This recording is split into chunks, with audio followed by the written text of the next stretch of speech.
babe. Hey. Who's that? I know.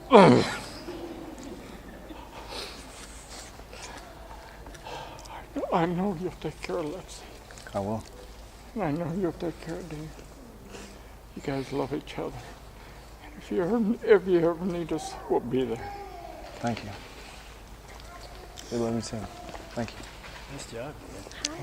Hi. Look at you two. Yeah. Okay. I missed you. Ready? Yes, we are ready. Here we go. Welcome, everybody. Please be seated.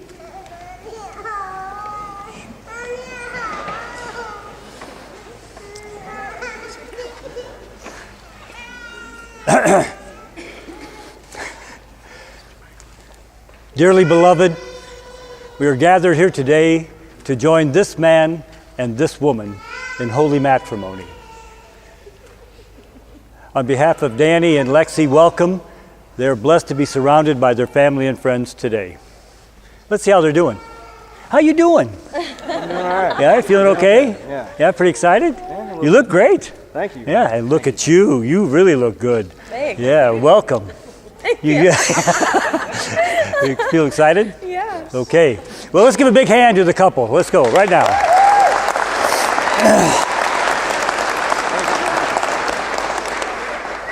Not to worry, they'll be back later in the program. So first of all, I want to welcome all of you again on their behalf. I also want to welcome our choir today, our choir of angels. They'll be singing from the upper balcony. You know who they are. Some of them sing pretty well. Most of them just sing loud. But they'll be making joyful noise in heaven today.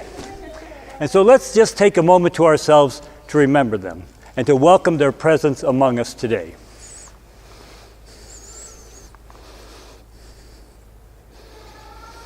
Thank you. There are a couple of things we need to get straightened out right away. Okay, first, please take 15 seconds and silence your cell phone. Okay, we don't want to have anybody's cell phone going off because I'm going to tell you, if I hear a cell phone, I'm going to call you out. And it will not be pretty. So that's right, check them again, just in case. You guys? Cell phones? I just did. Huh? Yes. So, sorry, there we go. My mic wasn't on. Now it is. Can you hear me back there? You don't want to miss a word. It's off. Sure. Well, what happens if yours rings? Hello? Hello? Sorry. There. Okay. So, should I start over? No. There is one other thing I need to address before we go too far. This afternoon when I came into the building, I saw a couple in the back of the hall that looked like they were unhappy. They were disturbed. And I thought, that's not good. And so I thought I would approach them and see if I could help them. And as I got closer to them, I heard them talking about Danny and Lexi. And so I stopped and I listened. And it was clear from their conversation that they were concerned that perhaps Danny and Lexi were rushing into this, that perhaps they weren't ready for this marriage. Are you kidding? These kids have been dating since Eisenhower was president. Of course, I think you all know how they met, but most of you know the story of how they were both out on celebrating their 21st birthday. That would have been in June of 2007, right? 2007? Yes. Yeah. Okay, so they were both out. Danny was out with his mom and dad and his family celebrating, and Lexi was out with her mom and her aunts, and they were celebrating. And it was clear, they figured out pretty quickly, that they were both celebrating their 21st birthday in this bar. And so Danny's sisters, of course, knew that he needed all the help he could get, so they made sure that he was introduced to Lexi that night.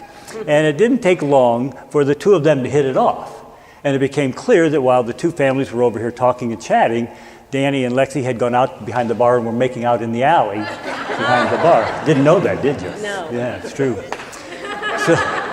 So obviously the evening went well, and by the end of the evening they exchanged their phone numbers, and Danny went back to work, and Lexi went back to Bloomington, to Illinois State, to study, waiting for Danny to call.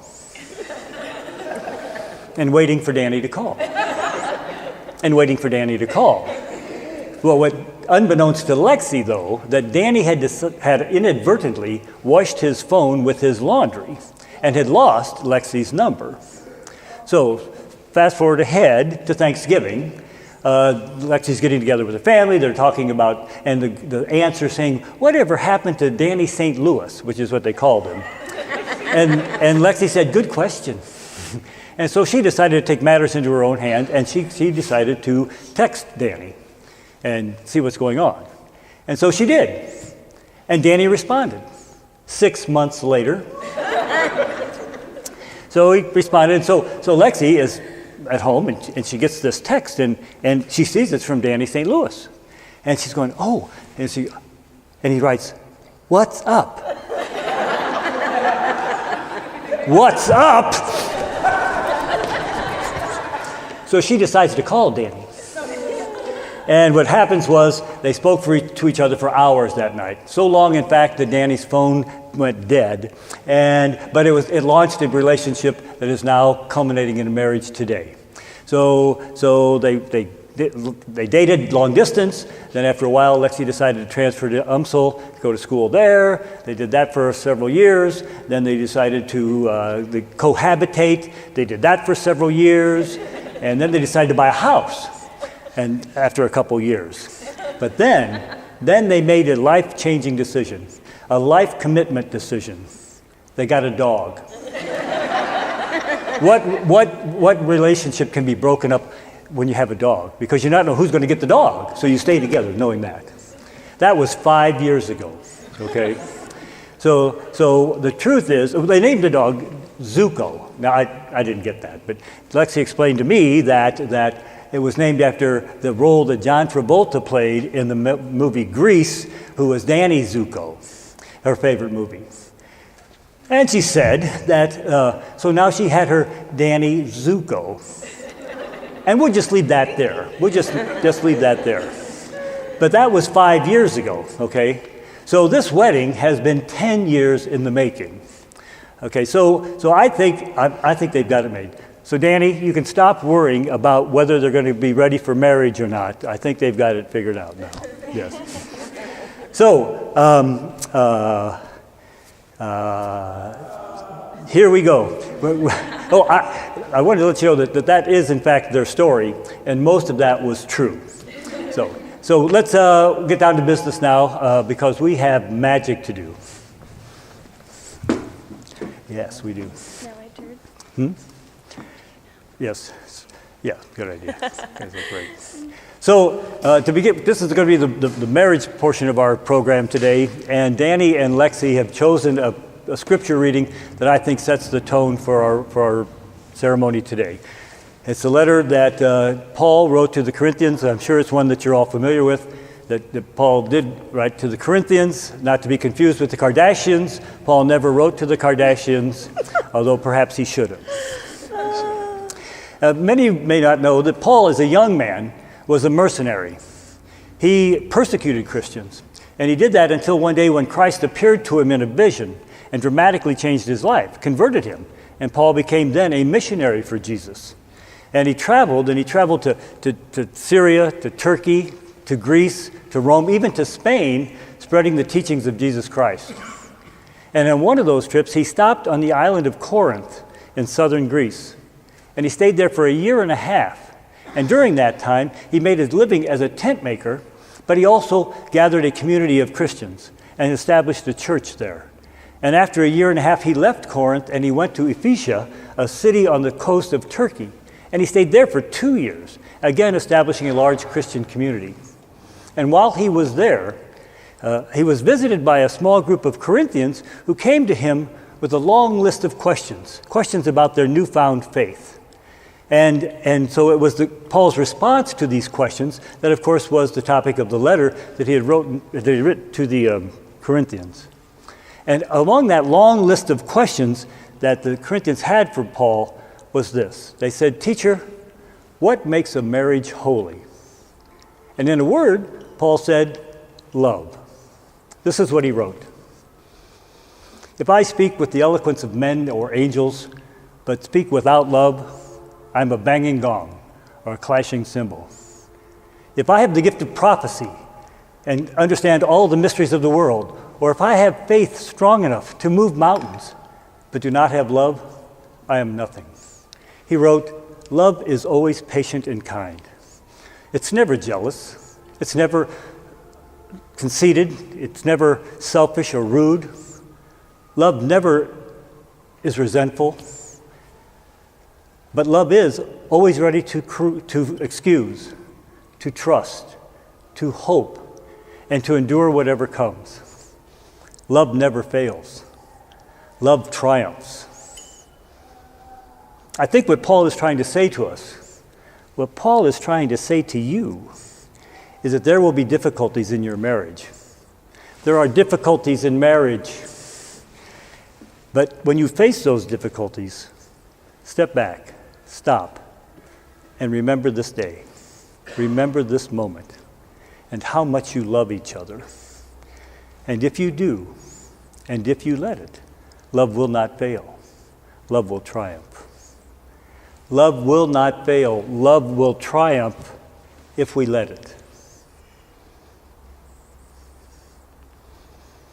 So while we're on the topic of love, it is often said that there is no greater love than a mother's love. I'll attest to that. So Danny and Lexi would now like to recognize and honor their mothers.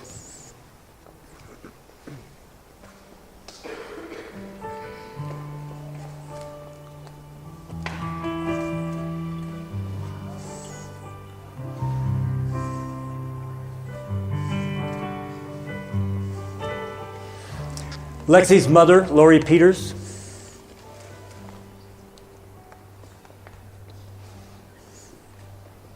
Lexi's grandmother, Kathy Jones.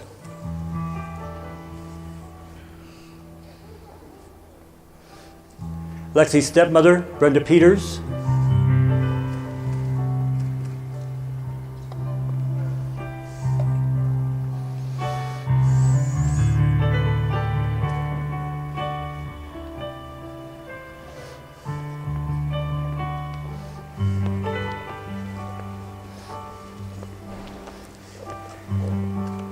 Danny's mother, Deb Smith.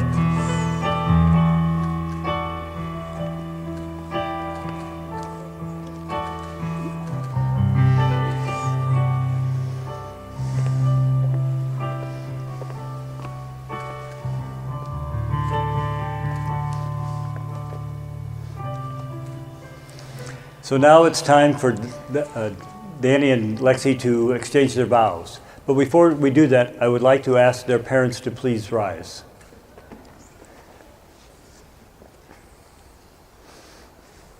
Dan, Deb, do you give your blessing to the marriage of your son Danny to Lexi? We do. Thank you. Thank you. Lori, Danny, Brenda, do you give your blessing to the marriage of your daughter Lexi to Danny? We do. Thank you. Thank you. Marriage is a union that should not be entered into lightly, but thoughtfully and seriously, even after 10 years. Love, loyalty, and understanding are the foundations on which a lasting and loving marriage are built. Knowing that, Danny, please repeat after me. Okay, I'll try. I, Daniel George Smith II, I, Daniel George Smith II, take you, Lexi K. Peters, to be my bride, take you, Lexi K. Peters, to be my bride, to have and to hold from this day forth, to have and to hold for this day forth, for better or for worse, for better or for worse, richer or poorer, richer or poorer, in sickness and in health. in sickness and in health. Danny, do you promise to do this for as long as you both shall live? I do. Lexi, please repeat after me. I, Lexi K. Peters, I, Lexi K. Peters, take you, Daniel George Smith II, to be my husband, take you, Daniel George Smith II, to be my husband, to have and to hold from this day forth, to have and to hold from this day forth, for better or for worse, for better or for worse, richer or poorer, richer or poorer, in sickness and in health. in sickness and in health. And do you promise this for as long as you both shall live? I do. Danny and Lexi have now exchanged their vows. With these words, they have inaugurated their marriage. But vows are only offered once, here today, in this room. They will now exchange rings, which are tangible, lasting symbols of those vows. Ring.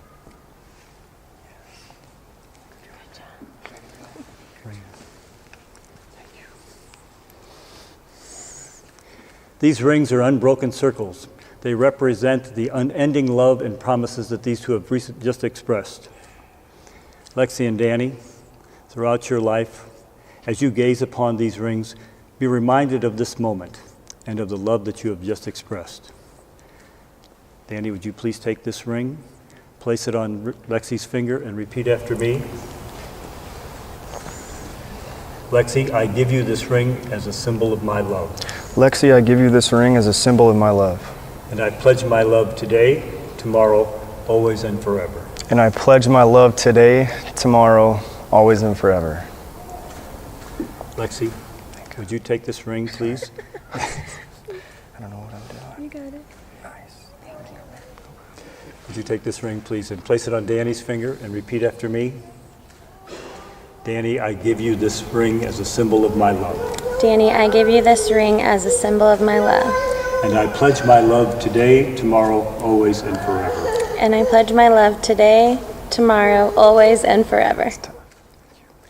Now we will celebrate this brand new union with a symbolic sand ceremony.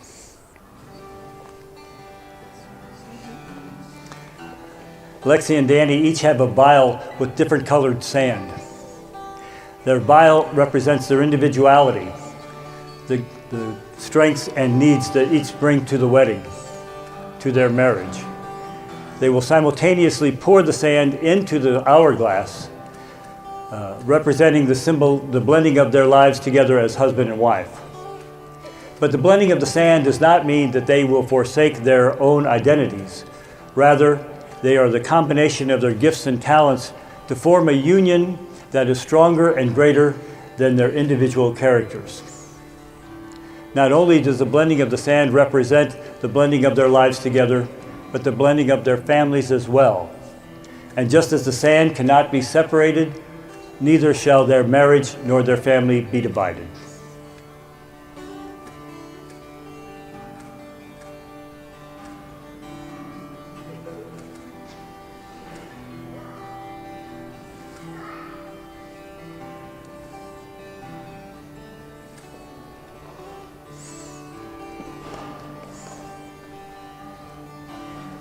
Nice job.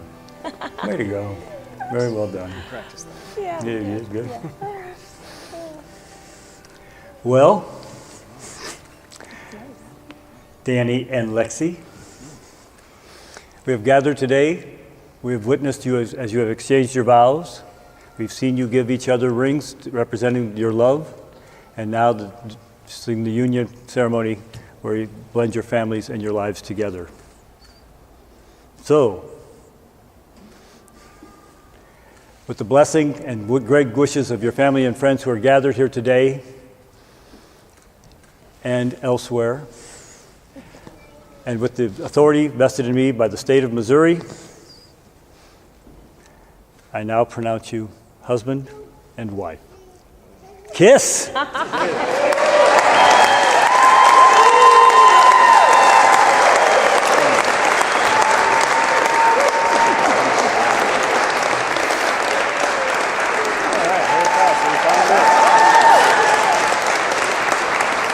Ladies and gentlemen and children of all ages, it is my great honor to present to you a couple who live every day of their lives with gusto, determination, and a vision for the future. A couple who brighten our lives every day with love and joy and a lot of noise. A couple who today have brought together these two wonderful families. Ladies and gentlemen, put your hands together for Mr. and Mrs. Danny and Lexi Smith. Huzzah!